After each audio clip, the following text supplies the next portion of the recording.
नमस्कार। कभी ये सोचा है कि एक छोटा सा बच्चा देखते ही देखते इतनी तेजी से कैसे बदल जाता है।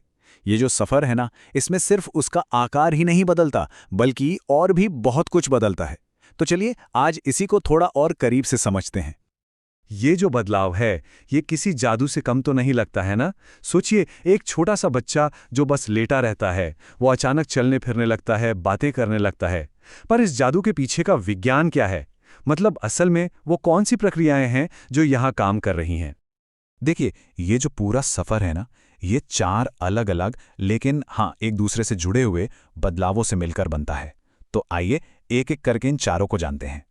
तो सबसे पहले बात करते हैं विकास के पहले रूप की। और जैसा कि नाम से ही लग रहा है, ये सिर्फ आकार बढ़ने से कहीं ज्यादा है। तो जो सबसे पहला और सबसे ऑब्वियस बदलाव है, वो है आकार में परिवर्तन। मतलब वो बदलाव जिसे हम सब अपनी आंखों से देख सकते हैं। बच्चे का बड़ा होना, उनका वजन बढ़ना, उनकी लंबाई बढ़ना। जाहिर है, ये विकास का सबसे सीधा और साफ दिखने वाला रूप है। अब आते हैं दूसरे रूप पर, और वो है अनुपात में परिवर्तन। इसे समझना इसलिए जरूरी है क्योंकि विकास की असली बुनियाद यहीं छिपी है। अब यहां पर एक बहुत ही दिलचस्प बात सामने आती है। शरीर के जो सारे हिस्से हैं वो एक ही रफ्तार से नहीं बढ़ते। जैसे कि बच्चे का सिर पहले ज्यादा बड़ा होता है और फिर धीरे धीरे हाथ पैर बढ़ते हैं। और यही बात सिर्फ शरीर पर ही नहीं बल्कि उसके स्वभाव पर भी लागू होती है। मतलब विकास एक जैसा एक समान नहीं होता। इसको एक उदाहरण से समझते हैं, ठीक है? एक बहुत छोटा बच्चा शिशु अवस्था में वो अपनी ही दुनिया में मग्न रहता है, सब कुछ उसी के इर्द गिर्द घूमता है। लेकिन जैसे जैसे वो बड़ा होता जाता है, उसकी दुनिया भी बड़ी होने लगती है। अब वो अपने आसपास के माहौल, लोगों में दिलचस्पी लेने लगता है। चलिए अब बात करते हैं तीसरे रूप की, जो है बदलाव की प्रक्रिया।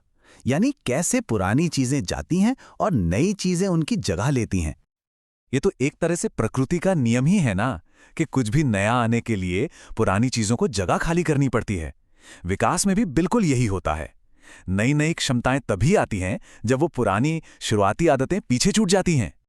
जरा सोचिए, वो दूध के दांत वो तो टूट ही जाते हैं ना। और वो घुटनों के बल चलना धीरे धीरे वो दौड़ने में बदल जाता है। और बच्चों की वो प्यारी सी तुतलाहट वो भी तो साफ शब्दों में ढल जाती है। ये सब कुछ पुरानी विशेषताओं के गायब होने के ही तो उदाहरण हैं। तो एक तरफ जहां पुरानी आदतें जा रही होती हैं, वहीं दूसरी तरफ उनकी जगह लेने के लिए नई और ज्यादा बेहतर क्षमताएं तैयार खड़ी रहती है। ये बिल्कुल वही पुराने को हटाओ नए को लाओ वाला हिसाब है। दूध के दांतों की जगह पक्के दांत आ जाते हैं। और अब बच्चा सिर्फ चलता नहीं है, बल्कि वो कूदता है, उछलता है, दौड़ता है। तो अब आते हैं चौथे और आखिरी रूप पर, विकास का समग्र स्वरूप। चलिए अब तक हमने जो भी समझा, उन सब टुकड़ों को जोड़कर पूरी तस्वीर देखने की कोशिश करते हैं। तो ये जो पूरी कहानी है ना, ये असल में इन्हीं चार प्रक्रियाओं के इर्द गिर्द घूमती है। तो एक बार फिर से दोहराते हैं। पहला, आकार में बदलाव। दूसरा, शरीर के अनुपात में बदलाव। तीसरा, पुरानी आदतों का जाना। और चौथा, नई क्षमताओं का आना।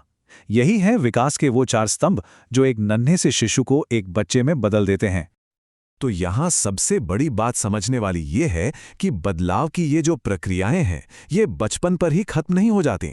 ये तो एक ऐसा चक्र है जो हमारी पूरी जिंदगी भर चलता रहता है। तो सोचने वाली बात यह है कि विकास का ये सफर हमें आगे और किस किस तरह से आकार देता रहेगा।